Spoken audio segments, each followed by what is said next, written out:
Robin and I have an ongoing feud because Robin likes candied walnuts on top of her sweet potatoes. And I grew up with marshmallows. And so this is an ongoing battle that I have a microphone and she doesn't. So I'm going to side with Robin on this one because I'm not a child, Steve.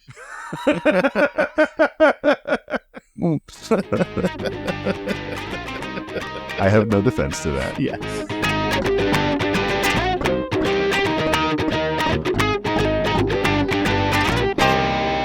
Hey, Upper East Siders and all you scandal-loving listeners out there.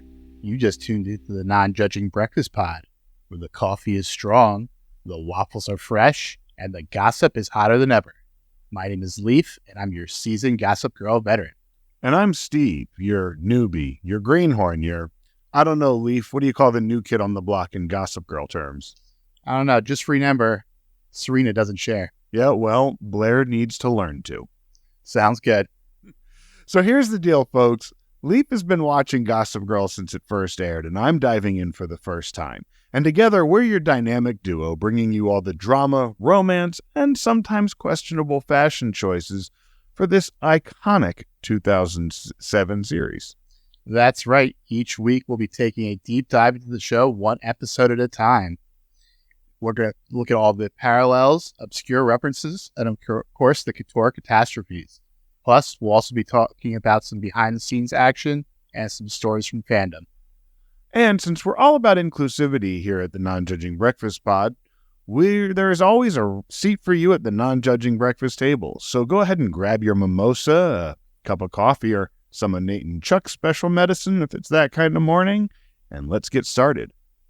So right now, when people are listening to this episode, it will be deep in the heart of spooky season, October 28th, release date of this episode. Oh, wow. Yeah. So, happy early Halloween. Yeah. Happy Halloween. Yeah, that's nice. I think that just this past weekend, I want to have a little fire pit in my backyard. So I'll let you know if that's happening. Okay. And yeah, so while we're in the news now, but hopefully we'll find out some more by the time this is released. But there's a little bit of controversy going on with Blake Lively this past week. So I saw that there was a little bit of controversy. I didn't see what it was. I know that it has to do with this movie that she's promoting. It Ends With Us. Side note, costume designer Eric Damon. Yeah. The one person from Gossip Girl that was invited to her wedding, even though they got married during season 6 filming. Oh, wow. And that was the only person from the show that went to the wedding. That's telling. Yes. And so anyways, the story is, so this movie, This Is Us, which is based on a book. This Ends With Us. This Ends With Us. Yes. And people kind of noticed all the cast, including Blake, unfollowed the director star of the movie, who was the original one who bought the rights from the author. He's the one that optioned the rights. Mm-hmm. And people were like, what's going on? And started out there's rumors maybe he made, someone feel uncomfortable on set. Okay. But then people were like, no, that might not be what happened. Maybe Blake and Ryan are using their politics, because it's kind of known that she's promoting it as almost like a romantic comedy. But this movie has serious domestic violence stuff in it. So that's really strange, because I understood the premise of the movie to be the generational acceptance of these things ends here. Yes. So but she's using it to promote her all her other side products that she promotes, her Betty Boos and marketing as kind of America's Sweetheart rom-com type thing. And so apparently also Ryan Reynolds, uncredited, rewrote several scenes. Oh, wow. And she's the one who got final cut, because Ryan Reynolds apparently befriended the author and got the author on Blake's side. And so they used Blake's final cut, not the director who originally bought the rights to the project. So there's a lot of backseat politics going on. Yeah. So either one of two things. Either this guy was inappropriate, which I think we should know about, or, Blake and Ryan are just using heavy politics and abusing their power. Yeah. And then because that all these other things are, resurfacing about Blake, everyone's talking about, her wedding at a plantation and how she had like a blog about antebellum stuff. And so her new nickname is kind of Antebellum Barbie.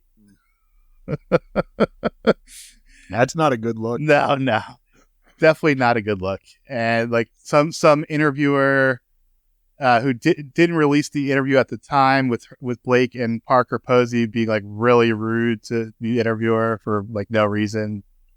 So she released that this past week. I've said I always say that people don't get to the positions they're in without stepping on some necks along the way.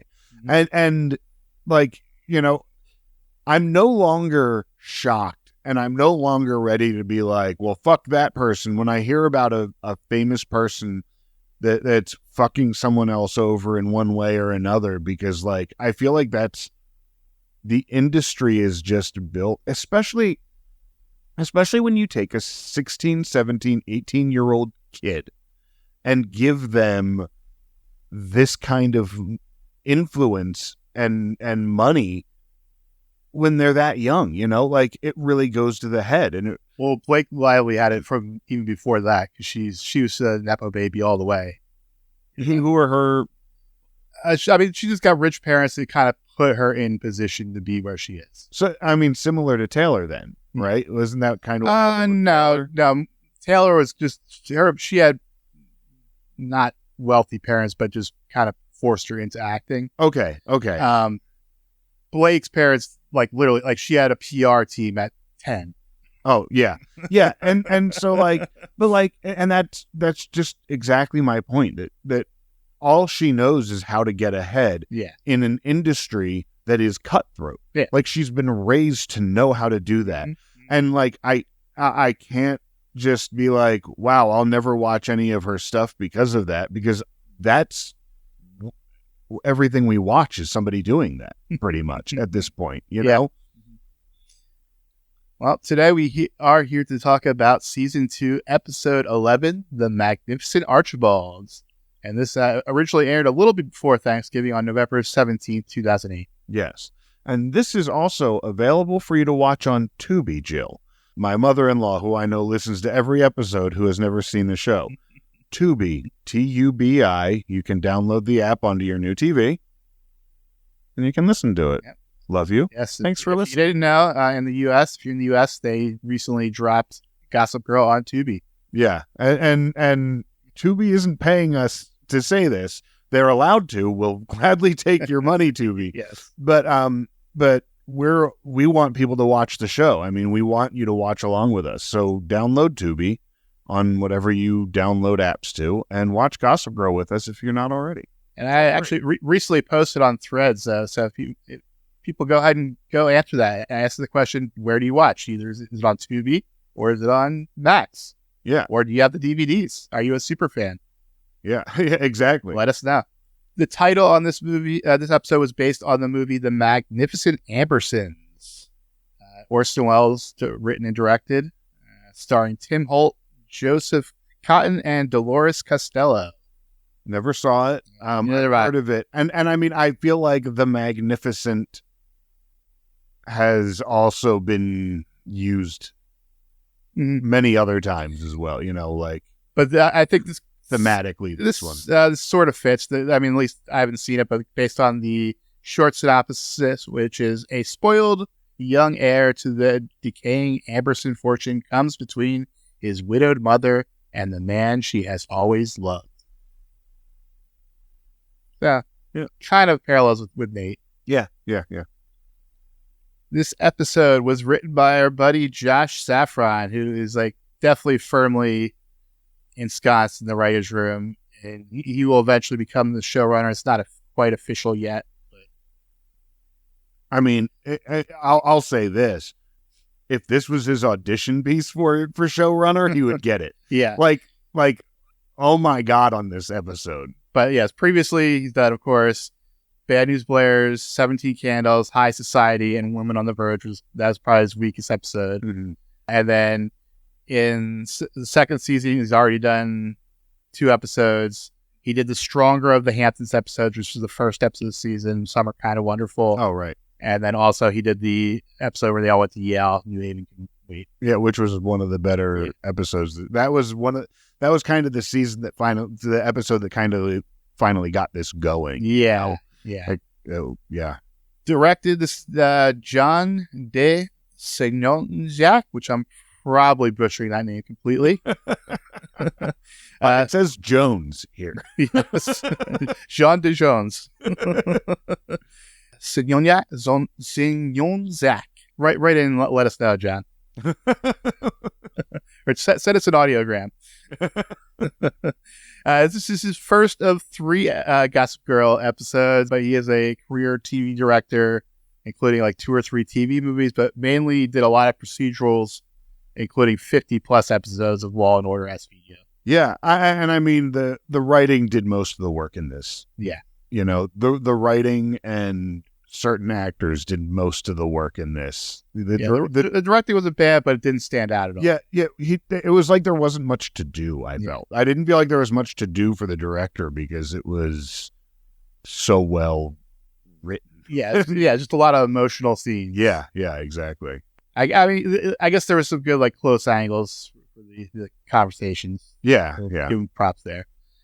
So I've been going back and forth on recaps. I felt like the Wikipedia recaps were just kind of boring, and then the Television Without Pity ones were a little too long. So I found a Vulture recap that's like, it was just 1 paragraph. So we're going to go with that. All right, let's try that. And so this is not my words, and I'm pretty sure, I'm just going to preface, I'm pretty sure the author is a gay man. There is a comment that I wouldn't have made myself, but more power to him. It's Thanksgiving already. We kind of leap forward in time, which is weird because we've become accustomed to Gossip Girl's holidays coinciding with ours. But like many of the characters in this episode, we will try to set aside the small petty material grievances and instead focus on the many things there were to be thankful for in this episode. Among them, Dorota's ringtone, a random reference to Fassbinder. I think it should be Fassbender, but it says Binder. The annoying familiarity with Aaron Rose and the long, lovely moments of the camera spends lingering pornographically over Blair's dad's famous pie from last year, which he presents to her in the gayest ever picnic basket, which harkens us back to last year's Barfsgiving episode and remind us as we enter a holiday season of the fact that the Gossip Girl has been on our lives for an entire year and we'll hope for many more years to come. Way to go, Vulture. Yeah. Wow. All right. Barfsgiving really got me. That's also a little well. Yeah. But yeah. Vulture is not known to hold back. Live your life, Vulture.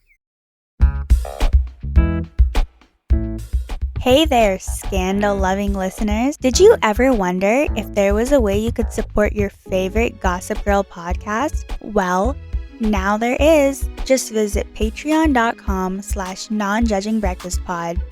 There are 4 tiers to choose from. Come claim your spot at the non-judging breakfast table by visiting patreon.com/nonjudgingbreakfastpod. And we go into Act 1. We get a bit of a Thanksgiving-themed montage of New York City, and we get the monologue. For the rest of the country, Thanksgiving is where families come together to give thanks. But on the Upper East Side, the holiday thankfully returns to its roots: lying, manipulation, and betrayal. And from what we hear, just like the Indians, someone else is being pushed out of their home. You're a little cringy there, Gossip Girl, too. As they walk the halls of contents, Blair is complaining to Serena about Cyrus and his family, including Aaron, invading her penthouse. Blair is still calling out Aaron for sucking. How are you going to introduce him to your mom? You DVR, big love, right? Very timely. Yeah, it was. It was very timely. R.I.P. Bill Paxton. Oh, yeah. Yeah. Another great way for Blair to just start the episode right there. Yes. So Dan walks up to Blair and Serena looking for Jenny. Blair walks away with a nice little zinger. Serena and Dan share a nice moment. I like that they have settled into an actual friend space. Hopefully they can keep them here for a while. Yeah. When he walks up and she's like, oh, she has better taste than I thought. I tried. As the conversation breaks up, Nate bumps into and then apologizes to Dan, who is still giving Nate the cold shoulder. Such a dick here. Like, Dan, get over yourself. Yeah, I guess they're just playing to the trope of the older brother being protective. Yeah. And So last century. Yeah, exactly. And Dan in this whole episode, is just such a fucking idiot. Really? I think so. Why do you talk to your girlfriend's ex? Like, why you don't open your mouth that much to your girlfriend's boyfriend or your ex? There we go. Nailed it. Chuck, seeing Dan diss Nate, tries to manipulate the situation into winning Nate back. However, just as Dan blew Nate off, Nate does the same to Chuck. Yeah, but Chuck was also an asshole. Oh, yeah, he was.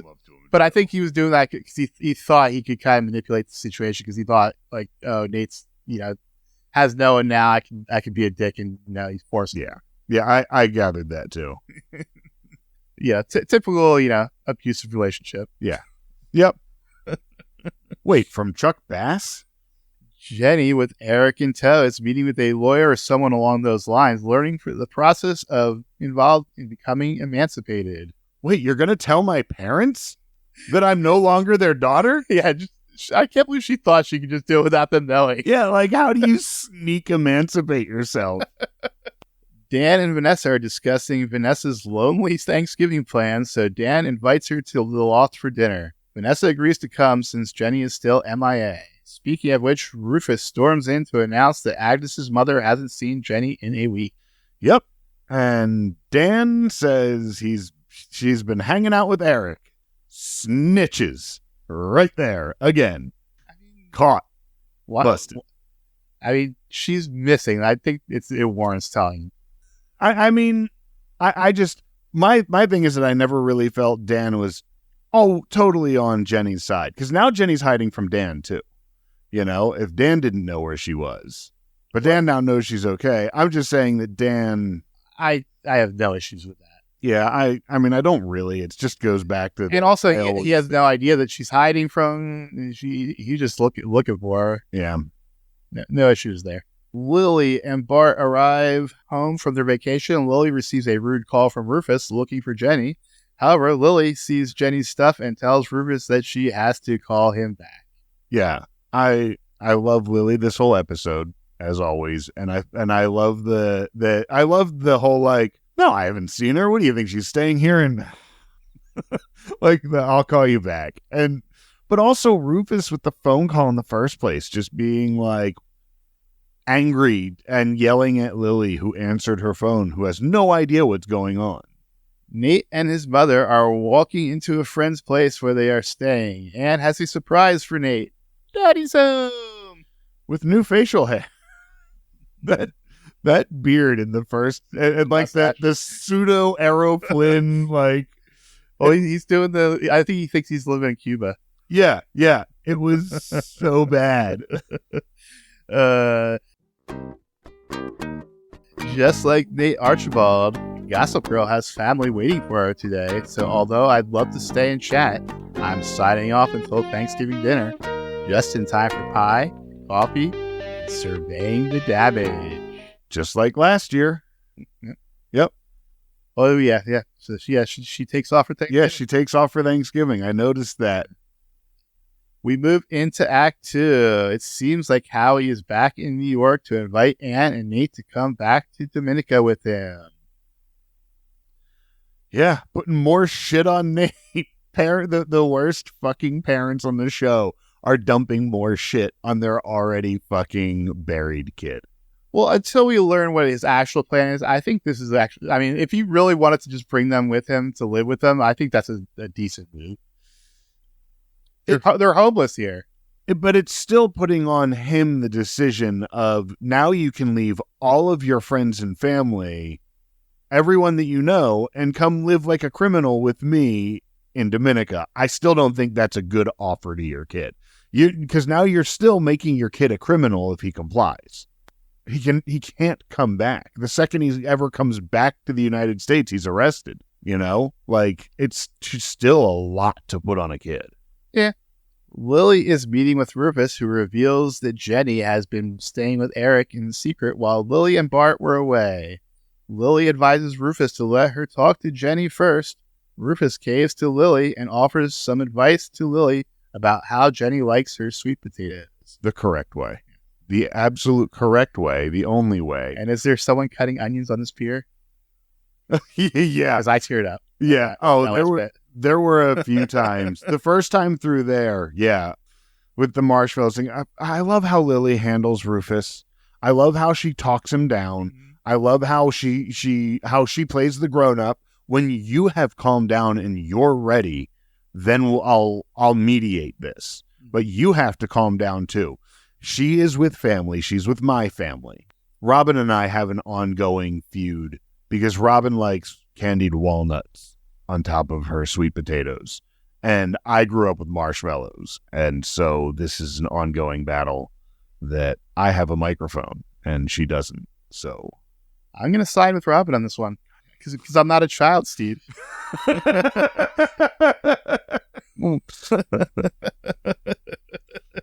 I have no defense to that. Yes. Blair and Serena are talking on the phone, and we get Blair's advice to Serena. Remember, Serena doesn't share, as well as Serena's advice to Blair. Remember, Blair should learn to. When Serena was like, oh man, he said he was out with someone earlier, and I think, was he kissing this person? I'm like, Serena, this is what you signed up for. Yeah. Like, you were the one who was like, this is what I want. I'm going to sign up to be in this relationship. So that's how they work. Yeah, but Blair is absolutely right. Serena doesn't share. No, yeah. Blair's absolutely right. But Serena, and I think that really is the heart of where my sarcasm from that comment comes in, is that Serena didn't go into this being excited about an open relationship. She went into a competition that she was trying to win. And, we'll see how that works. Eric returns to the Vanderbass penthouse to find Bart home early. Eric sends a quick text to Jenny to avoid the penthouse, but he hears her phone buzz unattended on the counter. Eric mentions things not going so well with Jonathan. Aww. Bart responds to Eric and asks Jonathan about the captain of the swim team. Yeah. Weird? Yeah, weird. Yeah. And ask them where they were on Friday night. Yeah. Yeah, Bart spilling some tea about Jonathan, but like... How did you know about that? Yeah. Well, we find out pretty quick because Eric is excited that Chuck is also home and getting a shave from the maid for some reason. Because he's Chuck Bass. Yeah, because he's Chuck Bass and he can get a shave from the maid. I'm Chuck Bass.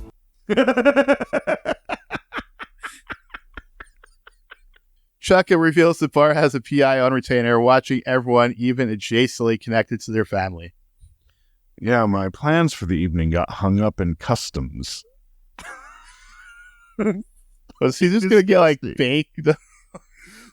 Like really like stoned or something? Yeah. Oh my God. Or was he getting another international hooker? Yeah, well, that was my assumption, was international hooker. But why would a hooker get held up in customs? I mean, what is she bringing with her for Chuck? Why is he flying a block of hash? Yeah, like a block of hash and some sex toys that are only illegal in like 6 countries. Serena is getting her home-cooked meal from Aaron, who unprompted declares he is now a one-woman man. Aaron also reveals that he is sober. This leads Serena to bend the truth about her own relationship with alcohol. Yeah. I mean, yeah, didn't she learn from her last relationship? Be honest. I have that note somewhere in here, and it's not even on this scene because she just does this the whole time. Yeah. Like, oh, you don't drink? Cool. I won't drink around you. Like that was all he was. That was all he was actually asking for. He wasn't even saying like, I can't be with someone who also drinks. He's like, I can't be around it. you know? Like, she could very easily say, oh, you know what? Cool, I won't drink around you, or I'll stop. I feel like Serena is what's sometimes called a chameleon. Yeah. Who they just kind of take on the person. She did the same thing kind of with Dan, like, oh, she's now, staying home and studying instead of going out partying. Yeah. And now she's sober all of a sudden. Yeah, exactly. Lily confronts Eric about hiding Jenny and more or less orders Eric to bring Jenny back to their penthouse to talk with Lily. Is it weird that Lily being bossy kind of turned me on?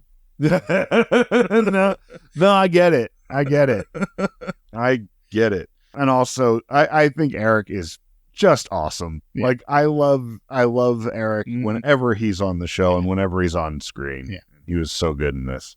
Blair is once again melting down on Thanksgiving because Cyrus is trampling on her traditions like a bull in a china shop. Eleanor has her own take charge moment where she tells Blair to get with the program because this is her new family. I don't have a lot of notes on the Blair storyline in this because I really I enjoyed it.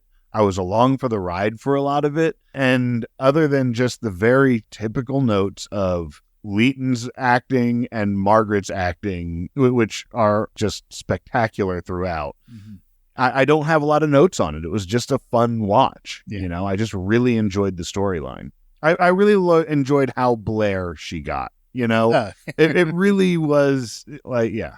Blair runs off in distress when she meets Dorota on the stairs. Dorota spills the beans that Eleanor and Cyrus are announcing their engagement at Thanksgiving dinner. Who do you work for? Or Dorota. Oh, why didn't she reveal it at all then? Unless she was going to tell. I mean, obviously she wanted to tell. Yeah, she wanted to. I mean, yeah, because like Blair had no idea. Yeah, and she's like, "Oh, I have a secret." Yeah, well, of course Blair's going to know what it is now. Yeah, so. yeah. And because ultimately Dorota is always on Blair's side. Yes. Jenny is having a chat with Lily, and it's nice to see Jenny get some actual parenting for once. However, as soon as Jenny goes off to bed, Lily takes the opportunity to snoop and finds the emancipation paperwork sticking out of Jenny's bag. I really love Lily's handling of Jenny. And like, it doesn't go anywhere, this conversation, but that's not unusual because especially that age, you don't want to listen. Yeah, you don't want to cave to what you're hearing, but you still absorb a lot of it, and it was such a good, she's so motherly to other people's kids, once again. And she's getting, she definitely has become more motherly to her kids over her art. But this is a really beautiful, motherly conversation here. Yeah. I love it. And we move into Act 3. The next day, Dan and Rufus are doing some last-minute Thanksgiving shopping. And Dan gives Rufus parenting advice when they bump into Aaron. Dan gets a bit of verbal diarrhea and reveals way too much about Serena's, quote, problematic drinking. However, I think it's more problematic how territorial Aaron already is towards Serena. Yeah. Because he just told her, you can still keep seeing people. Yeah. And then... he gets right up in Dan's face. Yeah. Well, and so this was my issue with Dan. But that I think that's why because Dan got nervous because this guy's attacking him for no reason. So Dan goes into verbal diarrhea and just starts spewing stuff. See, I didn't really feel there was, I guess because he was he called her complicated, right? Dan calls Serena complicated. And Dan's original, where everything started out, right? Hey, she's not really a cheese or fruit kind of person. You should get the French wine. And he's like, oh, you don't know her that well. And he's like, she doesn't drink. And oh yeah, not problematically. But at that moment, stop talking. When you say, oh yeah, not problematically, you have not revealed anything that is outside of the scope of the conversation you already started. Dan pointing to the wines and suggesting taking wine to Serena is innocuous. That is what Dan would have taken because Dan knows Serena better because he wasn't lied to about it. But then when Dan goes on to say the problematic thing, and when he brings up Georgina and he says, well, I'm sure you guys talked about it. She doesn't fucking communicate. The whole reason you guys split is because you couldn't communicate. So why do you think she's now communicating with this asshole? But again, who's no Dan Humphrey? Yeah. Dan. I think and the whole reason why he did that is because he got put on the back foot because he was nervous. That's just what Dan does when he's nervous. He starts just rambling. You're right. He does. Dan does that all the time. That is all very classic Dan. Just stop talking. but like that. But it's almost like an Dan, involuntary reaction. Yeah, classic Dan needs to learn to shut the fuck up. like. It's something that he's got because he's stuck his foot in his mouth many times doing that. And I'm not trying to take Aaron's side here because fuck Aaron, because I don't like him I don't like him since, he was a 20-year-old dating an 8-year-old to begin with. Yes. Do the math, people. Do the math. Do the math. The writers didn't. They did not. Unless Cyrus has some secret other wife that we never... Well, I assume there's another wife in there, but still. But they didn't tell us. They told us about one wife, and then they're like, and that's my kid.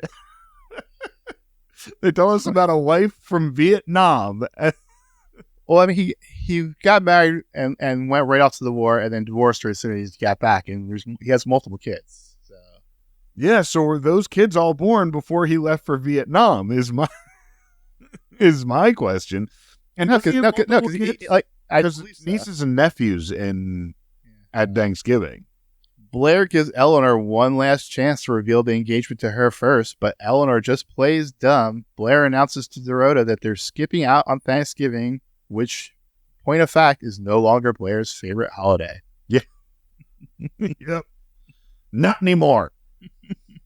Nate is trying to return the Rufus Pixies box set along with a thank you note at the gallery when he runs into Vanessa.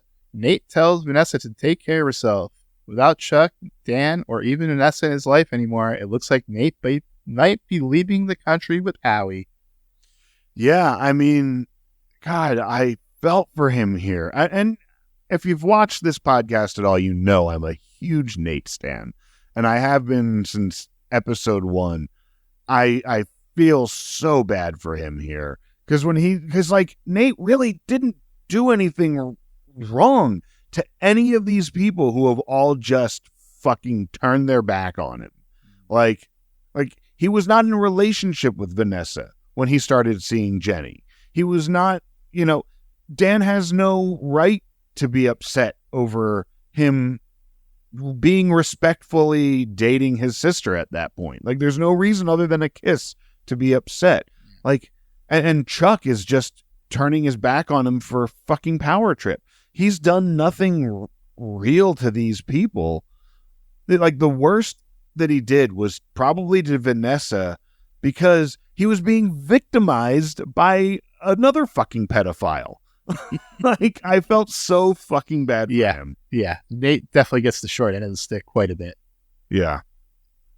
And good taste in Pixies. Yeah. Chuck casually sexually assaults Serena. Serena ignores this because she needs Chuck to keep his mouth shut in front of Aaron about the drinking, and Chuck does agree. I missed it the first watch. The dress grab, because the show is playing it off as like sibling bickering, I think. Well, but in reality, it is sexual assault. Yeah, and they try to, and they've really painted Chuck as this. Oh, that's Chuck. Oh, yeah. Boys will be boys. I also feel like this is an instance where you have a man writing, a man directing, and the thought of that actually being an assault, I bet never crossed either of their minds. I bet they both thought it was flirty and cute, that it was Chuck being flirty. I don't think it was flirty. I think it was more like a sibling type thing. Yeah, but is he or is he not always talking about banging Serena in one way or another? Right? Like he's always flirting with her a little bit. It's like the kid in that 90s show who's like, I'm always farting a little bit. He's always flirting with her at least a little bit, in my estimation. And if you haven't seen that 90s show, that line is pretty much the greatest part of the entire second season. Lisa Loeb makes an appearance. Lisa Loeb, I actually have I took a picture because I watched it like shortly after we did our whole thing on Lisa Loeb. Aaron arrives and Serena realizes Dan already let the cat out of the bag. She lies to Aaron and claims Dan is lying out of jealousy. This is exactly what Aaron wanted to hear, so he instantly believes it. Wizard's first rule. Yeah. Yeah. She's such a bad liar. She's she's a terrible liar. But yes, the wizard's first rule is people will believe a lie if they want it to be true or they're afraid it'll be true. And Aaron definitely wants this to be true. Yeah, very much. Rufus gets a call from Lily that he needs to come to her place immediately. Dan mentions Vanessa is coming over, but Rufus says to cancel with her. Cold-blooded. I know we like to shit on Vanessa, but this made me really happy because it really shows that Rufus couldn't give a fuck about Vanessa, and whatever weirdness was going on for a few episodes is now put to rest.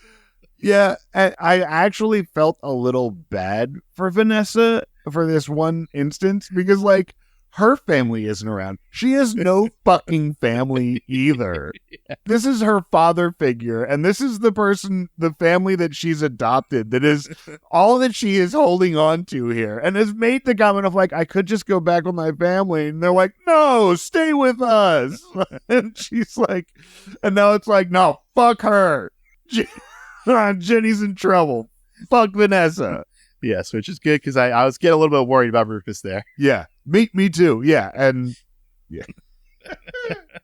Vanessa misses Dan's call because a well-dressed man approaches her and asks about Nate Archibald. Yeah, bum.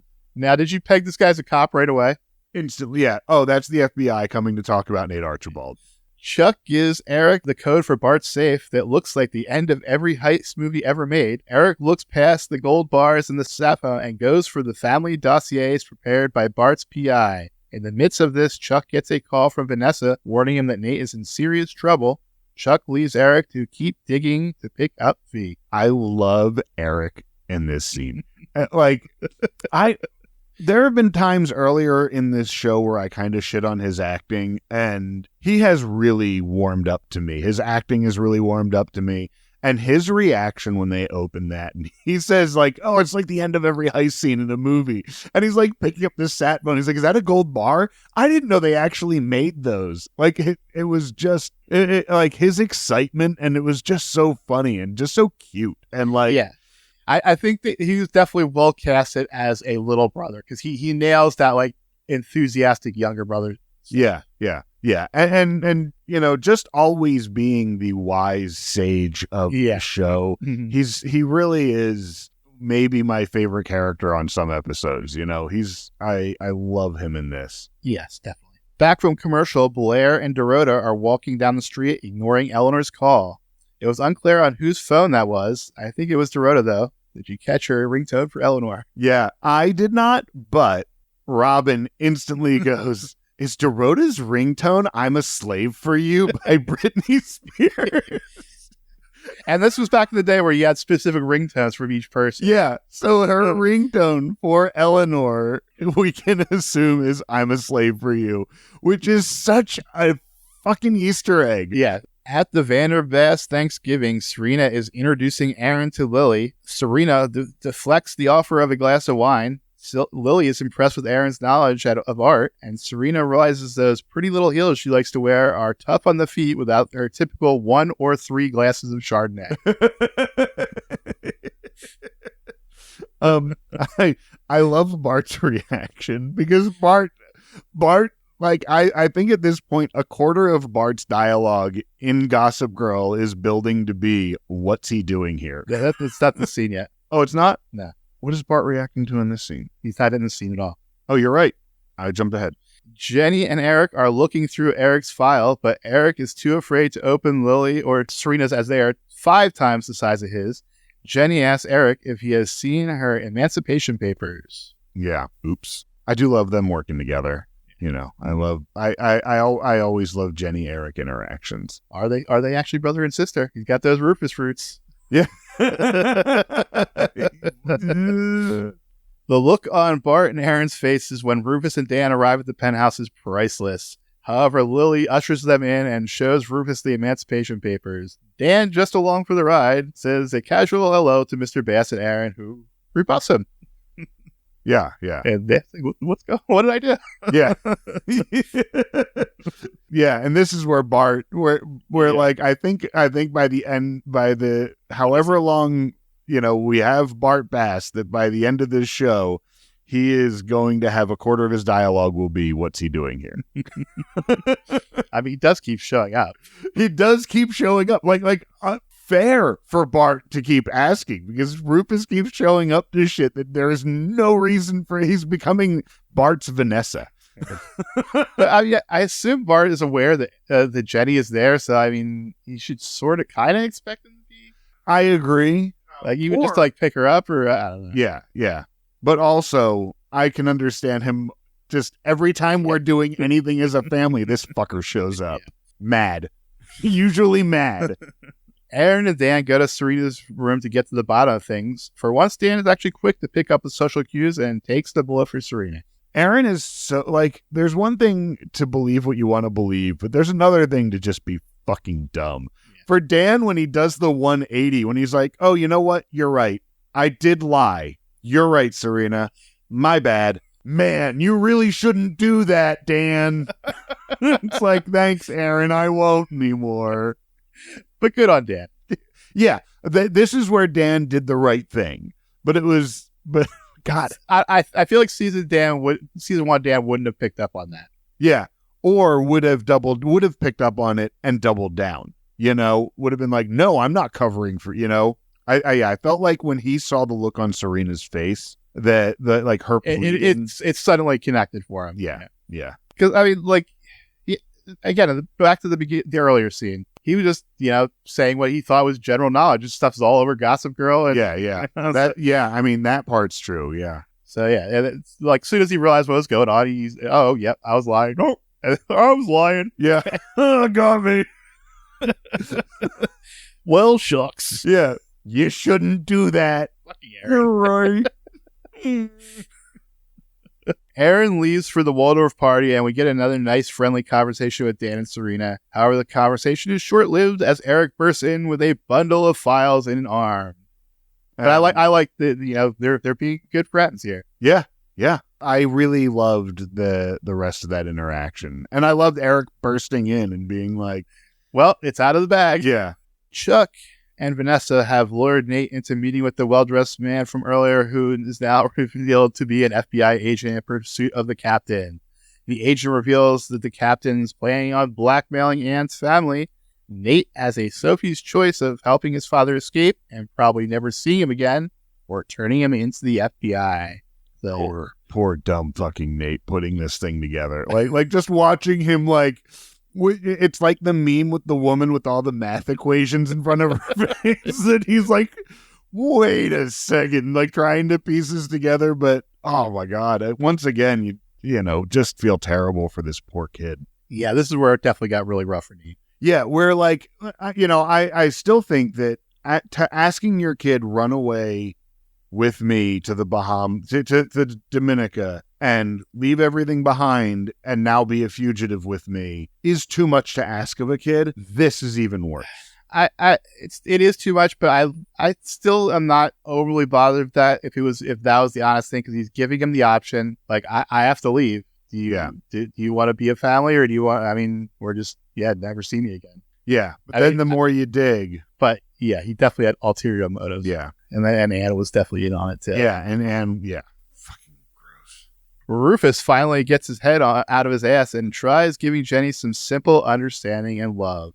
However, it might be too late as Jenny takes the emancipation papers and leaves the penthouse. Yeah, Rufus, well done. Why couldn't we have done this 4 episodes ago? Yeah. This should have been after the fashion show. This is what your true reaction should have been. Yeah. If it had been, you would not be here right now. Yeah, exactly. If you had been, your daughter right now would be signing big fucking contracts and be bringing in money that you could never bring in with your shitty music career. Her hair in this whole episode, I was like, is that a wig? Is that a wig? And I feel like in this scene, it was longer. Like, I felt like Jenny's hair was, first of all, a wig, and second of all, inconsistent throughout the entire episode. So I believe this is when Taylor Momsen decided to cut her hair herself. I think you had mentioned that when she first came in with crazy hair. Yeah, I forget exactly when it happened, and then the stylists in the show just kind of had to do what they could. Yeah. And like, so I felt like when she first came in with the new look, that it looked like that. Like, but this episode, it was like, that now looks like a wig because it looked inconsistent. It was just her hair. Let me just say this, whether if I'm wrong, I'm wrong. That's fine. Her hair was a distraction to me in this episode. See, I felt it worked when she had the makeup on, but then when she without at the end of the episode when she didn't have the makeup on, it didn't quite work for me. Yeah, that too. It looked punk rock when she had all the makeup on. Yeah, I liked it. Yeah, but yeah, when it was just like clear Jenny, it was off-putting. Yeah. Lily, file folders in hand and flanked by her children, comes downstairs to confront Bart. Lily takes her family and leaves Bart looking morose. Smells like someone shit in his cereal. Bong.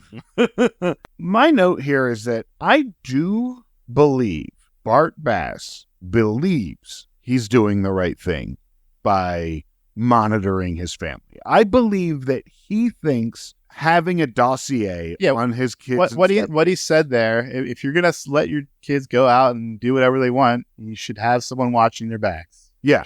Yeah. Sort of makes a little bit of sense. Yeah.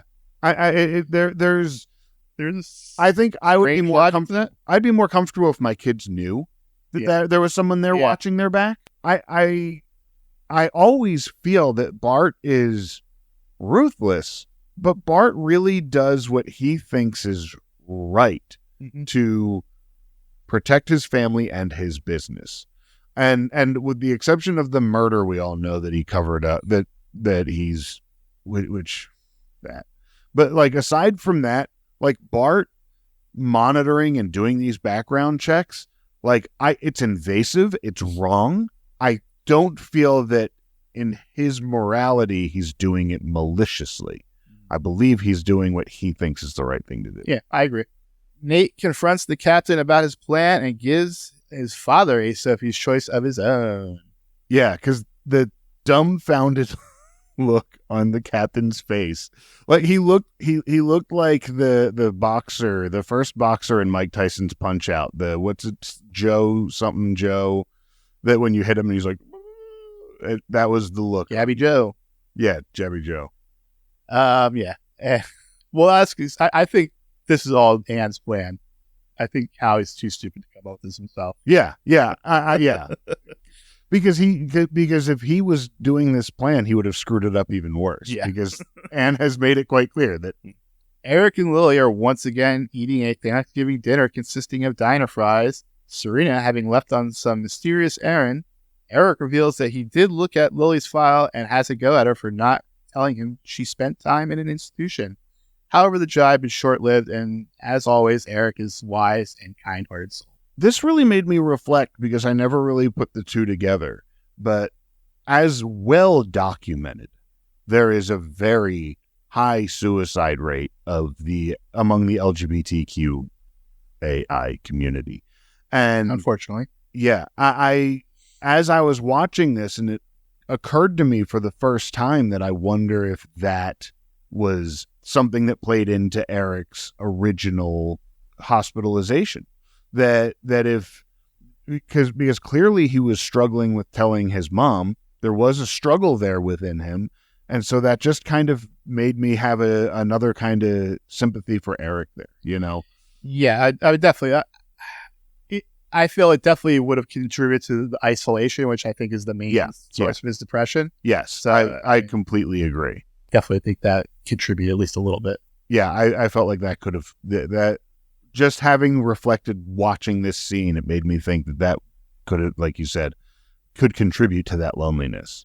Serena arrives at the Waldorf penthouse looking for Aaron, but sends a quick text to Blair, who has still not returned home, to a worried Eleanor.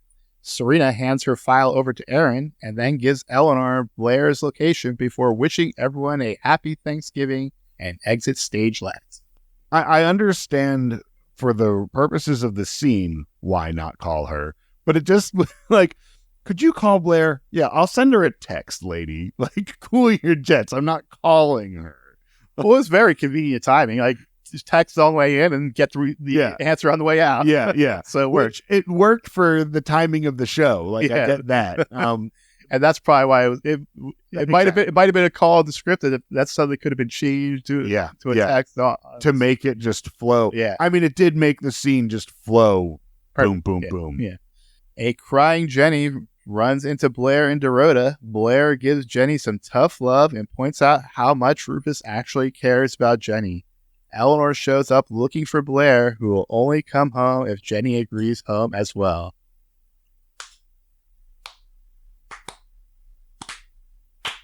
Fucking amazing scene. All three of them. Oh my God. My allergies kicked in. I got really dusty on my face. Like it was so good. Eleanor, with the hands on Jenny's face. Oh my God. Like she was such a mom. Yeah. She wraps the shawl around her. Yeah. Blair and Jenny and their interaction. Like your dad'll go anywhere for you. And I know because I made him do it. Like, oh my God, that scene just killed. It's great. Yeah. I mean, that belongs on a top 10 highlight reel of Gossip Girl scenes so far. It's amazing. Yeah. We shift back to the Archibalds, where Howie is finally doing the right thing. The FBI put the captain in cuffs in front of a sobbing Anne, who is comforted by her son. I've got to give it to Howie in this. Like the acting, the emotion, the way that he just, and also just for doing the right fucking thing finally. For him finally doing the right thing. And right up to the opening the door and the spin with the hands behind and kind of, just kind of falling into the cops there when he turns around and just kind of leans into them. I just thought he played this scene. I don't think he's ever done anything remarkable as an actor. He didn't really have much to work with until right now. I will say he plays a weasel very well. He does. He's a very believable weasel. Yeah. He's done his job this whole show. This was a moment where I saw him some emotion, actually break into acting. It was so powerful. The whole goodbyes, Anne was really good too, but Howie just really landed this scene. If there was also a scene in this that I would credit the directing, it would be this one. The blocking, the timing of it, like this scene was really paced well. And of course, it goes to a commercial break. Mm-hmm. We come back. Chuck and Vanessa find Nate reinstated back into his house. Very fast work. Like in the middle of the night. That those. Well, I just imagine that dickhead cop from that first episode being there, like, yep, it was this easy all along. Just have to sign this one thing, and you can have everything back except electricity. Yes. And then we get Nate and Vanessa share a moment and set down with plans for a date. And then Vanessa pieces out, so Nate and Chuck can share a bromance. Yeah. Is Vanessa finally happening? I hope that. Because she keeps getting worse. Like every time you think like Vanessa, because like I've always said, Nate makes Vanessa more bearable, and now by the end of this one, well, yeah, in the first season he made her bearable because Vanessa in the first season was, even though she was annoying, she's essentially a good person. She was a Debbie Downer, and Nate gave her another reason to be part of the group besides just Dan. Yeah. So that's why Nate made her. But now Vanessa is a shitty person, so fuck her. Yeah. Yes. Exactly. Back at the Waldorf penthouse, it's revealed that Eleanor's surprise is that Harold is in town after all. Eleanor wanted to get Harold's approval of Cyrus before announcing the engagement. So, another cute scene. Oh my God, Blair's face when she walks in. Before we have the reveal, when she walks in and we see her face, oh my God, she just lights up. And it was just such a cool, again, just Leighton Meester being a fucking powerhouse, but just the way that was shot was really good. And also kudos to Eleanor and Harold for their co-parenting. Yeah. To be like, before I could marry this person, I needed your father to meet them. And know that this is going to be your stepdad. Yeah. Like that was beautiful to me. Yeah. I mean, because at the end of the day, they are still friends. And the reason they broke up was purely because of sexual incompatibility. Yeah. And they they love each other, and it's platonic now. Yeah. And honestly, platonic more for him. Like she was a year ago, she was struggling with letting this go. She couldn't forgive him a year ago.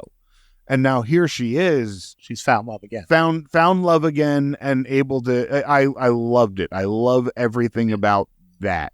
And I love Cyrus's influence on Eleanor too. Yes. Yeah. I think he's doing quite a bit, but honestly, not enough. And then Dan and Rufus arrive home to find Jenny at the loft. And a display of dramatism on brand for a teenager. Jenny is waiting in the dark, emancipation and papers in hand so she can just tear them apart. Yep. That's so overdramatic. Yeah. Yeah. Like with the hands on it. Waiting for... Yeah. I mean, but it was also... But honestly, if I was... That would have been me if I was... it's totally on brand for a teenager. Yeah, absolutely. Also, my note here is you're crying.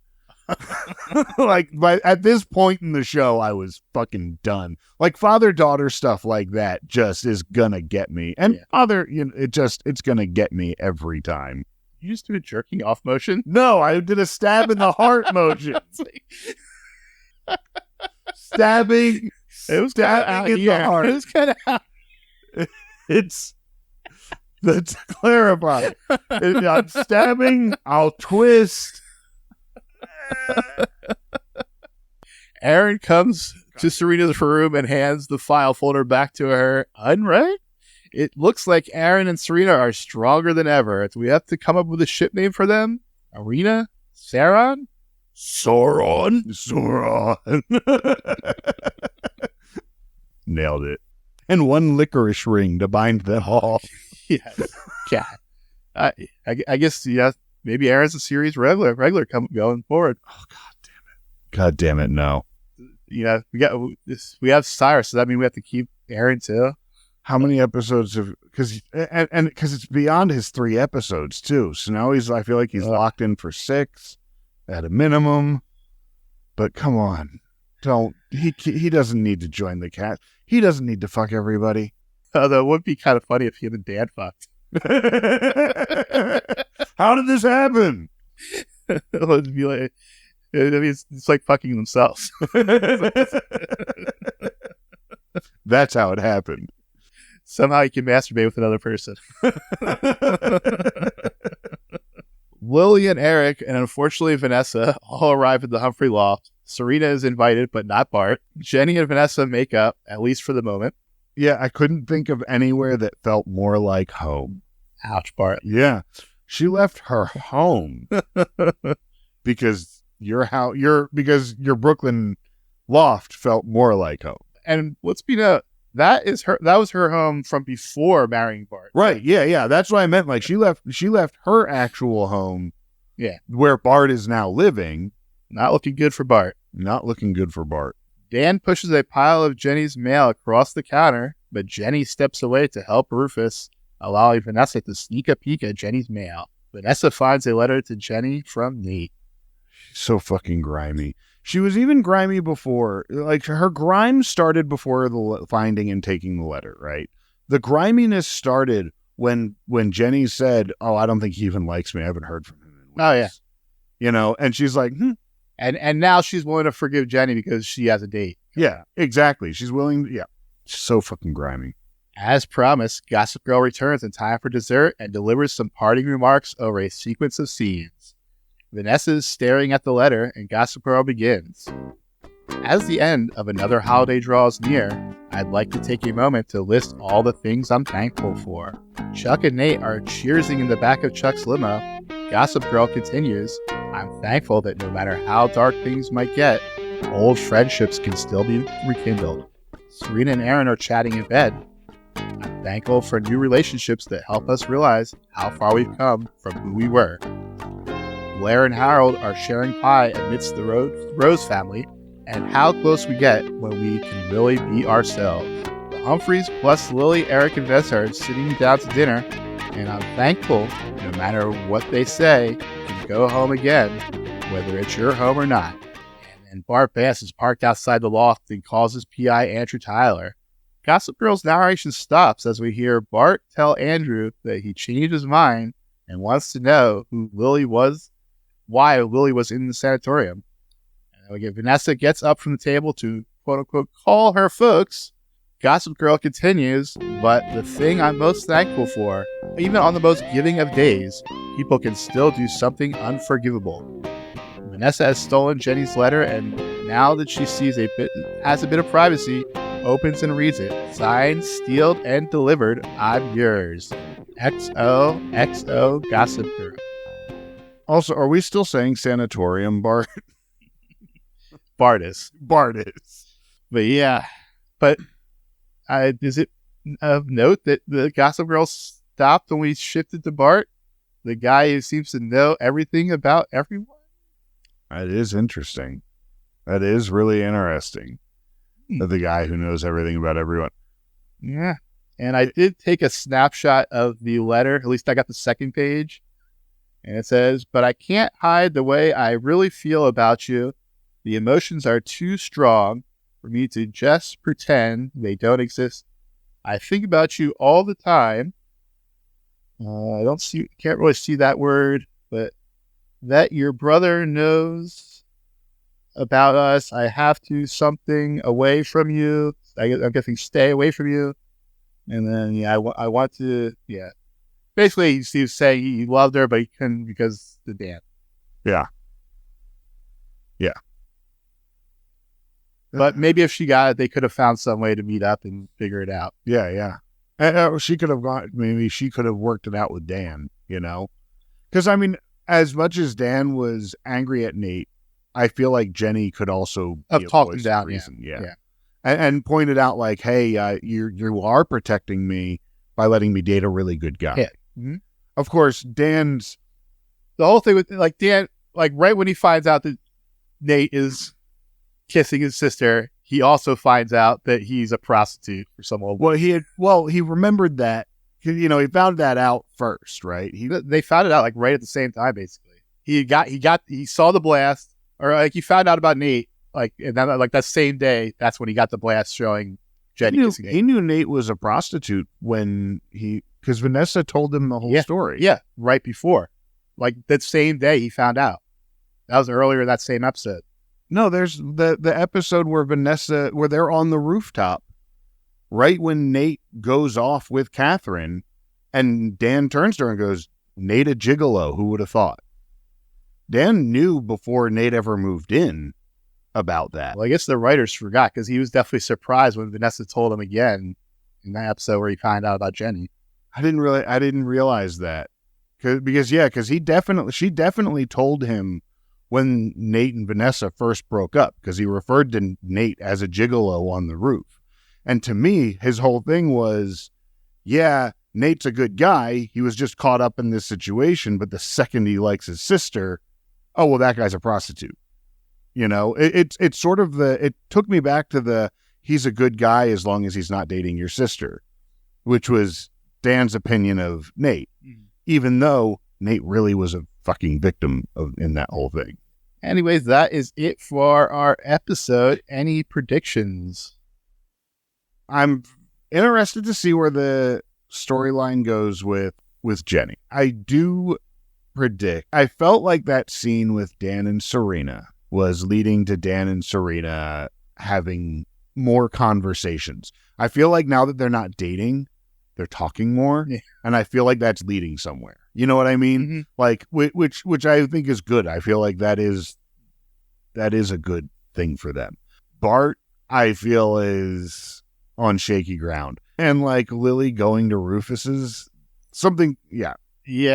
Why didn't you just stay at the diner like last year? Yeah, stay at the diner or kick Bart out of your house that's yours. Tell him you have a penthouse at a hotel that you can stay in. Go there. Charles can stay if he wants to. So let's go ahead and get into some segments. We hopped into the Wayback Machine to go to This Week in Fandom to visit the message boards from 2008. Hello there, Peabody here. And this is the Wayback Machine for traveling through time. And this is my boy, Sherman. Speak, Sherman. Hello. Good boy. not much going on this week. Basically, Vanessa deserves to find a new definition of pain and suffering as she is slowly digested over 1,000 years. Yep. Thanksgiving episodes are the best. They real tearjerker. And Aaron is a creepy douche. So those got the big 3 takeaways. Yeah. Why get jealous? He just told her that she can still see other people. Yeah. And then you're immediately getting jealous for no reason. Yeah. When with someone she's not seeing. Yeah. I could understand that a little more if he was a teenager. But he's 25. He's like nearing 30, if not past it. Be a little more grown up than that. Moving on to episode grades. I went first last time, so you're up first this week, Steve. I gave this episode an A. I loved it. There was a moment that took it from an A+ to an A for me, and I can't even remember what it is off the top of my head. I thought this episode was well written, well acted, well directed. All of the storylines, even though I don't like the Aaron storyline, it was well written and well done. I think Aaron is the reason that it went from a plus to a solid A because of how dumb he was. Yeah. And how that whole scene. But ultimately, I gave this episode an A. It was fantastic. I'll go as far as to say this might be my favorite episode so far. At least it's in the running. It's one of the, I think, top 3 episodes so far. Yeah, I'm right there with you. I gave it an A as well. The writing was terrific. The acting was phenomenal. Special shout-outs to Margaret, Leighton, and Taylor. Yeah, I mean... That scene at the end was the scene of the episode, obviously. Yeah. And yeah. I won't say this is the best episode of the series, but I definitely think it's the best episode of the season so far. Yeah, for sure this season. And I'd say that it's in the running with like the Thanksgiving episode from last year, the thin line between Chuck and Nate. I mean, Poison Ivy is the one we both gave A+. Poison Ivy. So I think that's still the high mark for the series. Yeah. Moving into Stock Watch, who you got going up, Steve? Nate. I have Nate going up for, everything that happened with him, getting his friends back, getting his dad to go in. I also gave the captain a stock up for the first time because he did the right thing in the end. Despite all, I'm forgiving all of the other shitty stuff that you were doing in the beginning of this episode because you finally did the right thing in the end. So I'm giving you a stock up, Captain. I gave Chuck a stock up. I gave Rufus and Jenny for getting it together and coming together finally. I gave Lily for everything she did to help out in this episode. Eric, his stock went up because Eric is just fucking awesome. Eleanor's stock went up, Harold and Cyrus, and I think that is everyone I had going up. You might say so. I felt like so many people went up in this episode. This was definitely a big up. I had all those, but I also gave Serena up because, I mean, she's in the relationship she apparently wants to be in, and she has some good friend moments with Dan. So, and then also I gave Dan up because he had the little verbal diarrhea at the beginning, but again, he was just talking about things that he thought was common knowledge. And then as soon as he figured it out, he picked up on it and he took the bullet for Serena. So I gave him up as well. But all the same ones, Nate, Jenny, Rufus, Blair, Eleanor, Lily, Harold, Cyrus, Eric, and Howie. Yeah. Who do you got going down? I sent Dan down for opening his mouth. I just, because Dan with the verbal diarrhea created a situation that didn't need to be there. But I think it's good that he did. But Aaron for being fucking dumb and for just existing. Vanessa for being grimy and for having no friends and for having no one that actually loves her. Anyone else? No, that's it for going down for me. This might be also one where you say someone that I'm like, oh yeah. But. So I had Bart because, damn, he just. Oh, please add Bart for me. I'm sorry. Yeah, I actually meant to add Bart because he lost everything. Yeah, he could have had it all. Yeah, Aaron because problematic, creepy, territorial, and because she tried to organize this whole thing and it failed, and she's just a whiny little baby now. And Vanessa for the same reasons you had. Yeah. But here's the best outfits from the last episode we've seen. Who did you have for best outfits?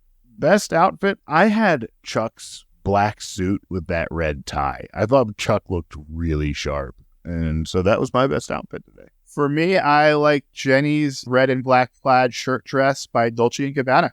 I'm glad you picked that because that was in my running for my favorite stuff. I really liked it too, but I went to Chuck. So, well, anything you want to plug this week? This is coming out at the end of October, so I don't think that I have anything scheduled right now that isn't already done. I think that I already played my Lockhaven show. I've been watching The Expanse, and I'm gonna pseudo plug that. It's has some really good story in it. It's also got some really bad writing. Like I go back and forth in certain parts of it because there are a couple characters that are just why I watch the show at this point. And the other kind of plug that I wanted to give is I wanted to issue an apology to Taylor Momsen because I have shit on the Pretty Reckless a lot. And I've only ever listened to their singles. And this past week, I was like, you know what? That's not fair. And I listened to their first 3 albums, and they're really fucking good. I'll stand by. They're all talented musicians. Yeah. They're all really talented. I struggled with the lyrics of their singles, and I still stand by that. Stop trying to make Pocket of Jive happen, whatever that means. But you know, I still don't love that some certain songs come out that I've heard they're singles, but damn, they can fucking write a song, and they can rock, and they can play it. So my B. Yeah, and I follow her on social media, so and she just looks like she's having so much fun. So yeah. I'm glad she's having her best life. Yeah, she always. I do too, and she, like you said, she always looks like she's just living the rock star life and fucking loving it. And I really admire that. For me, I am very late to this party. I've been binging This Is Us. Oh, I see. I'd watched some of the first season, and it was just like, Really, it's got me like tearing up like every other episode. It's exactly. It was like I love that show to make Robin cry every week, and it just got to a point like after a few episodes, I'm like, this is just too much for me. I just found it way like too much, and not dissing the show. It became a lot for me. So if you want to follow me, you can follow me on Instagram at Hot Capicola. You can follow the podcast on Threads, on Instagram, on TikTok at Non-Judging Breakfast Pod. You can find us on Facebook by searching for Non-Judging Breakfast Pod. And you can find links to our Discord server and subreddit on nonjudgingbreakfastpod.com. And if you'd like to get in touch with us, please feel free to send us an email at nonjudgingbreakfastpod@gmail.com. We'd love to hear your thoughts, talk about what you have to say on air, and share it with other people and read it out loud. Also, please like, follow, and subscribe to our pages and leave a review for us. That really helps us with our visibility, especially with the Apple. And also, tell a friend. Let people know what you're listening to. And get more folks to talking about the Non-Judging Breakfast Pod. Definitely. And we will be back next week to talk about Season 2, Episode 12. It's a Wonderful Lie.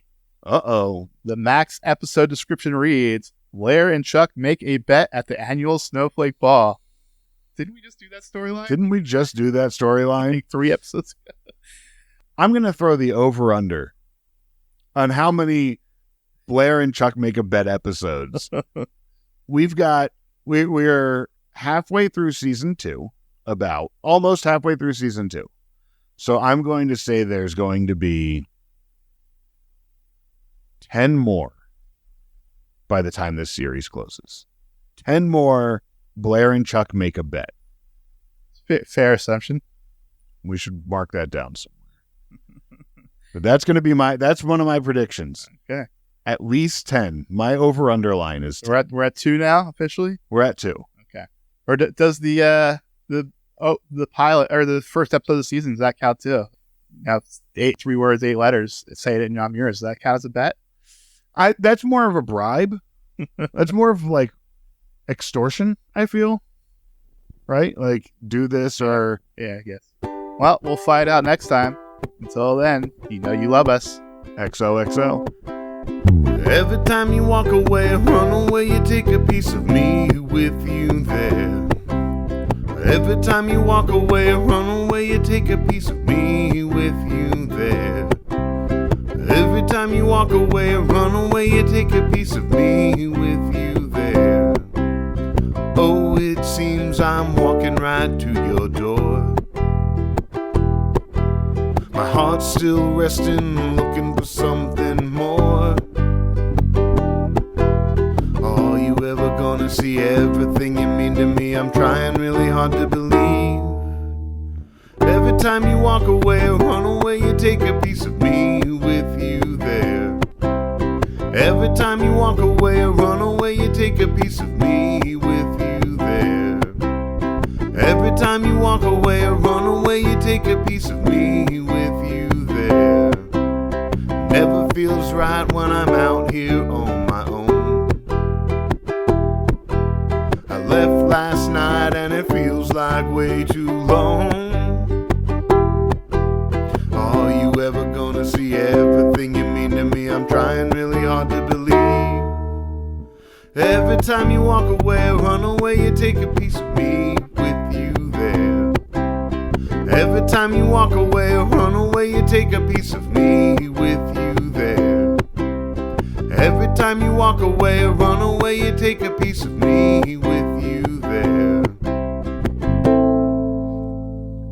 Come back to me. Smile and you'll make my life complete. Every time you walk away, run away, you take a piece of me with you there. Every time you walk away, run away, you take a piece of me with you there. Every time you walk away, run away, you take a piece of me with you there. Every time you walk away, run away, you take a piece of me with you there. Every time you walk away, run away, you take a piece of me with you there. Every time you walk away, run away, you take a piece of me with you there. Every time you walk away, run away, you take a piece of me with you there. Every time you walk away, run away, you take a piece of me